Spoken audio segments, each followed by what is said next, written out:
नमस्कार, welcome to my yoga channel. आज हम बात करने जा रहे हैं थायराइड के ऊपर। आज का पूरा सेशन पहले हम ये डिस्कस करेंगे कि थायराइड क्या है, ये बीमारी क्यों होती है, उसके बाद कौन से योगा अभ्यास से हम इससे छुटकारा पा सकते हैं, क्या होम रेमेडीज हम लोग करें जिससे हमें इसमें थोड़ा आराम मिलेगा, और कौन कौन से एक्यूप्रेशर पॉइंट्स हमारी बॉडी में अवेलेबल हैं जिनके दबाने से हम इस बीमारी से छुटकारा पा सकते हैं। तो चलिए पहले देखते हैं कि थायराइड क्या है। जैसा हम जानते हैं हमारी बॉडी में बहुत सारे ग्लैंड्स होते हैं जो कुछ हार्मोन्स सिक्रीट करते हैं जिसकी वजह से हमारी बॉडी प्रॉपर फंक्शनिंग करती है। थायराइड भी इसी तरीके का एक ग्लैंड है जो हमारे नेक में यहाँ पे स्थित होता है। ये बटरफ्लाई शेप का ग्लैंड है जो दो हार्मोन सिक्रीट करता है, T3 and T4। Thyroid gland हमारा बेसिकली हाइपोथैलेमस और पिट्यूटरी ग्लैंड से कंट्रोल किया जाता है। पिट्यूटरी ग्लैंड एंड हाइपोथैलेमस हमारे मस्तिष्क में यहाँ होते हैं जो हमें कमांड देते हैं और हमारे थायराइड ग्लैंड को कंट्रोल करते हैं। थायराइड ग्लैंड हमारे बॉडी के अंदर कितना प्रोटीन है उसको कंट्रोल करता है और हमारे ओवरऑल बॉडी की ग्रोथ को भी कंट्रोल करता है। तो ये हुआ व्हाट इज थायराइड। अब बात करते हैं कि थायराइड की बीमारी हमें होती क्यों है। थायराइड की बीमारी के बहुत सारे रीजंस हो सकते हैं जिसमें से एक कॉमन रीजन है आयोडाइज्ड फूड की कमी होना हमारी बॉडी में। अब तो फिर भी हमारे नमक के अंदर आयोडीन की मात्रा पाई जाती है, पर पहले के ज़माने में जब हमारे पास आयोडाइज्ड नमक नहीं होता था तो इस बीमारी का बहुत भयंकर रूप भी सामने आता था। दूसरा रीज़न हो सकता है स्ट्रेस आउट डेली रूटीन। हम जितना स्ट्रेस में रहते हैं उससे कभी कभी हमारे प्रॉपर हार्मोन सिक्रीट नहीं हो पाते हैं और उसकी वजह से हमारे थायराइड हो जाता है। एक रीज़न हेरिडिटी भी रहता है। हो सकता है आपके पेरेंट्स, आपके ग्रैंड पेरेंट्स को किसी को थायराइड की बीमारी रही हो और वो अब आपके अंदर आ गई हो। आपका जो डेली रूटीन है वो काफ़ी इरेगुलर है, आपका ईटिंग हैबिट्स इरेगुलर है, तो ये सारे रीजंस भी रहते हैं थायराइड के लिए। आप बहुत ज़्यादा ऑयली फूड खाते हैं, आप सात्विक भोजन नहीं करके आप बहुत ज़्यादा फास्ट फूड खाते हैं, तो ये भी कहीं ना कहीं हमारे ग्लैंड्स की वर्किंग पे इफेक्ट डालते हैं और हमारा थायराइड का प्रॉब्लम हो सकता है। जैसे मैंने आपको बताया था कि T3 T4 नामक दो हार्मोन्स हमारी बॉडी से सिक्रीट होते हैं, थायराइड ग्लैंड से सिक्रीट होते हैं।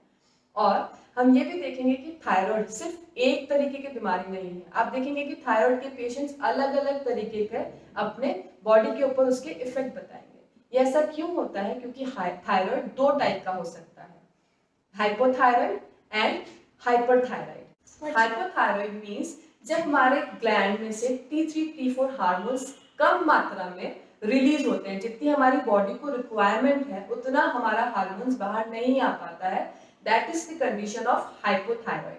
Hyperthyroid as a word says hyper मतलब more active, यानी T3 T4 हार्मोन्स ज्यादा हमारी बॉडी से निकल रहे हैं तो हमें हाइपरथायराइड होता है। दोनों के बॉडी के ऊपर इम्प्लीकेशंस अलग अलग आते हैं। लोग बोलते हैं, कुछ लोग बोलते हैं कि हम बहुत ज्यादा मोटे हो गए हैं, तो कई लोग बोलते हैं कि हमें थायराइड की वजह से हम बहुत ज्यादा पतले हो गए। ये दोनों का रीजन यही है क्योंकि किसी को हाइपोथायराइड है तो कोई हाइपरथायराइड से ग्रस्त है। इसके कॉमन सिम्टम्स में अगर बात करें तो लोगों को कॉन्स्टिपेशन की प्रॉब्लम भी काफ़ी कॉमन रहती है, और अगर थायराइड प्रॉपर्ली क्योर ना किया जाए तो लेटर ऑन ये डायबिटीज़ में और पीसीओडी जैसी प्रॉब्लम्स में भी कन्वर्ट हो जाता है। तो ये था सारा कुछ थायराइड के ऊपर। अब आते हैं हम लोग योगा अभ्यास के ऊपर। मैं आपको कुछ ऐसे आसनास बताऊंगी जिनसे आपके थायराइड ग्लैंड की वर्किंग पे फर्क पड़ेगा। जैसे मैंने आपको बताया कि हमारा थायराइड ग्लैंड नेक में यहाँ पे है, तो आप देखेंगे कि सारे आसनास वो हैं जो मेरे इस पोर्शन को इफेक्ट डालेंगे। चलिए बात करते हैं योगा अभ्यास की। सबसे पहले हम लोग दंडासन की स्थिति में बैठ जाएंगे। धीरे से हाथों के सपोर्ट से पीछे जाएंगे और पीठ के बल लेट जाएंगे।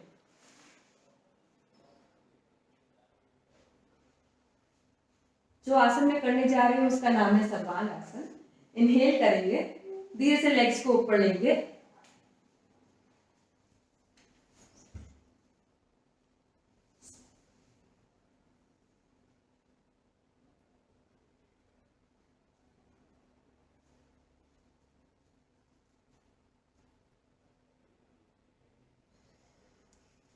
जितना हो सकता है उतना होल्ड करेंगे और धीरे से हाथों के सपोर्ट से दोबारा नीचे आएंगे।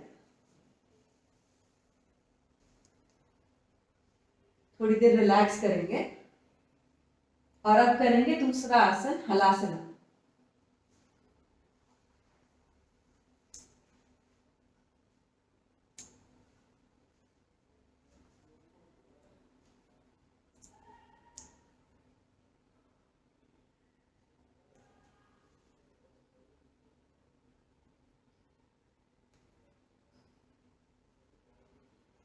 धीरे से बैक को सपोर्ट करते हुए दोबारा नीचे,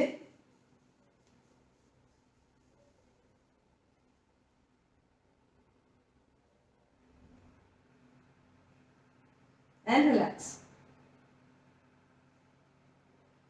फिर से लेफ्ट में टर्न करके आप बैठेंगे।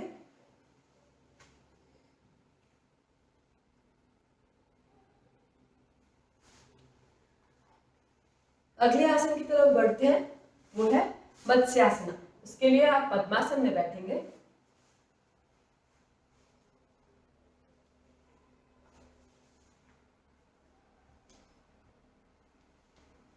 और धीरे से हाथों के सपोर्ट से ही पद्मासन को नीचे ही रखते हुए मैट पे लेट जाएंगे और अपने क्राउन को ऊपर टच करने का कोशिश करेंगे।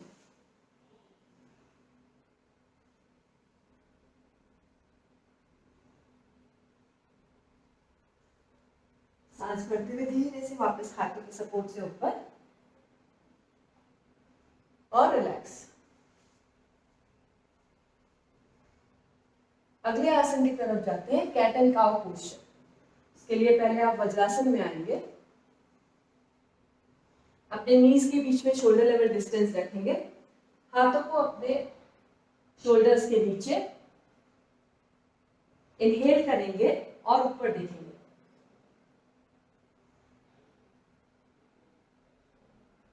एक्सहेल करके नीचे।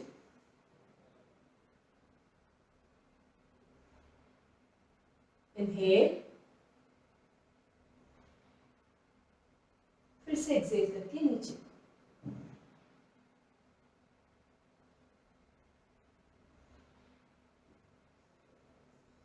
धीरे से रिलैक्स करेंगे। अगला आसन है उष्ट्रासन। उसके लिए आप ऐसे ही वज्रासन में बैठे रहेंगे। थोड़ा सा डिस्टेंस करेंगे हमारे लेग्स के बीच में। अपने टोस को इस तरह से अंदर रखेंगे। इनहेल करके राइट हैंड पहले ऊपर लेके जाएंगे और अपनी एंकल को पकड़ने की कोशिश करेंगे। फिर लेफ्ट हैंड को लिया और पकड़ा।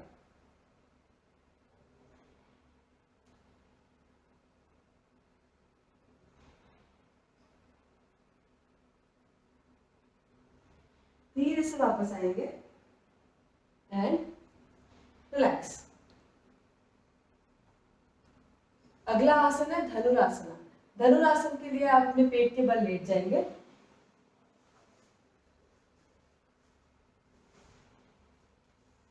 अपने नीज को बेंड करके अपने एंकल्स को पकड़ेंगे।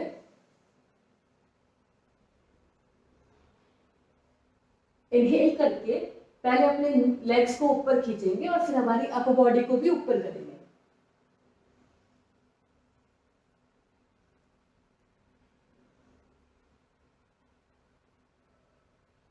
धीरे से रिलैक्स।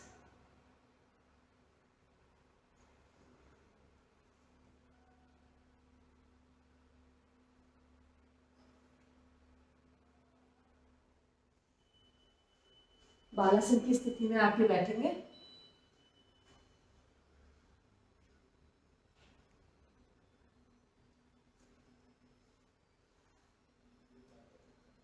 अगला आसन है सिंहासना। उसके लिए मैं फिर से वज्रासन में बैठूंगी। अपने नीज को बाहर की तरफ ऐसे खोला और नीचे बैठ गए। हाथों को सामने लिया और अपनी हथेलियों का जो साइड, छोटी वाली फिंगर्स वाला साइड जो है, उनको ऐसे जोड़ा और यहां नीचे हमारे सामने रखा। फुल इनहेल किया और इसमें मैं अपनी टंग को बाहर निकाल के जैसे शेर की गर्जना की आवाज आती है वैसे निकालने का कोशिश करूंगी और अपनी दृष्टि ऊपर की तरफ रखूंगी। इनहेल किया,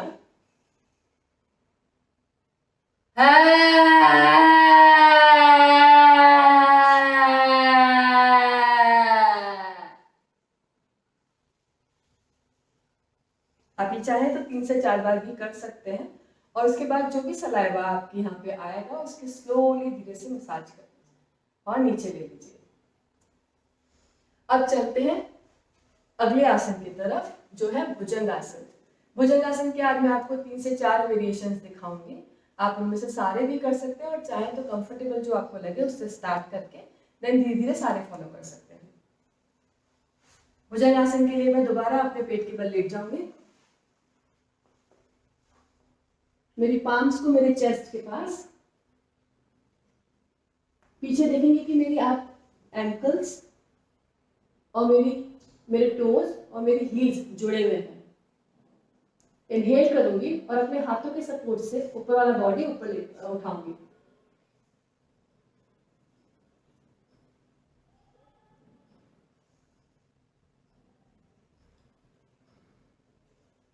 धीरे से रिलैक्स किया और नीचे। अगला करेंगे अर्ध भुजंगासन। हाथों की स्थिति यही रहेगी। इनहेल किया और अपने हाथों को आधा ही खोला और पीछे की तरफ बेंड हुए।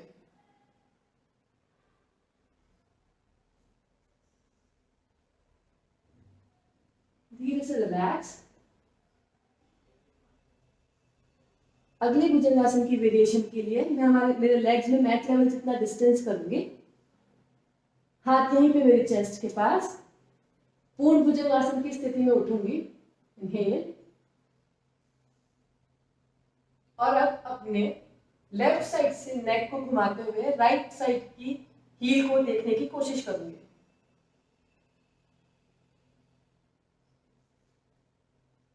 वापस सामने आएंगे। इसी तरह मैं अपने राइट साइड से अपने लेफ्ट हील को देखने का कोशिश करूंगी।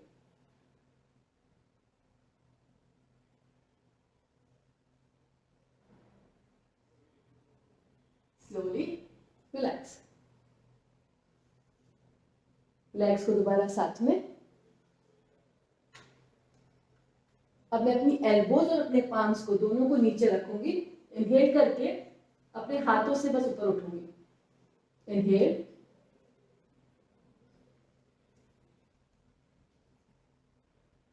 धीरे से एक्सहेल एंड रिलैक्स।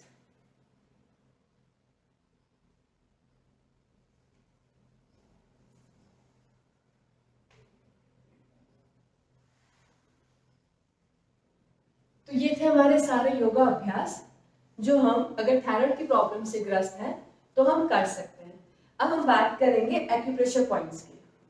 जैसा मैंने आपको बताया कि हमारा हेड के अंदर पिट्यूटरी एंड हाइपोथैलेमस जो है वो हमारे थायराइड को कंट्रोल करते हैं। तो पिट्यूटरी ग्लैंड का पॉइंट होता है थंब के यहाँ पे, यहाँ बीच में। आप इसे होल्ड करिए, रोटेट करिए और फिर रिलीज करिए। Press, rotate and release. और अगर हम थायराइड की बात करते हैं तो थायराइड का पॉइंट होता है यहाँ पे, ये थंब के एंड पे, यहाँ पे। तो आप इसे अगर इस तरह से अपने फिंगर्स से दबाएंगे, press, rotate, release, press, rotate, release, press, rotate, release, press, rotate, release.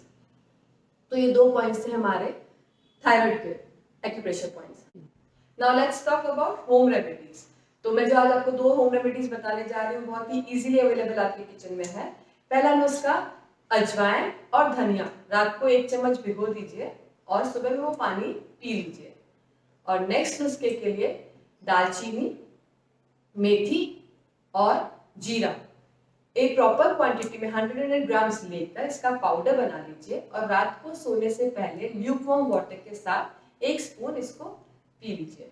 तो ये थे 2 नुस्खे जो मैंने आपको बताया थायराइड के ऊपर। एक बार ट्राई कीजिएगा और देखिएगा कि फर्क आता है कि नहीं। चलिए, now will talk about eating habits. हमें क्या खाना चाहिए और क्या अवॉइड करना चाहिए। सबसे पहली बात तो ये आती है कि हम क्या खाएं। जो हमें खाना चाहिए seasonal vegetables and seasonal fruits. Easily available आजकल मार्केट में मिल रहा है। आंवला का जूस, गिलोय, व्हीट ग्रास का जूस, ये सब भी आप अपनी डाइट में डाल सकते हैं। आयोडाइज्ड व्हाइट वाला सॉल्ट की जगह सेंधा नमक खाइए, बिकॉज बहुत हद तक नमक हमारे थायराइड का एक रीजन रहता है। तो उसकी जगह अपनी डाइट में सेंधा नमक ऐड ऑन करिए।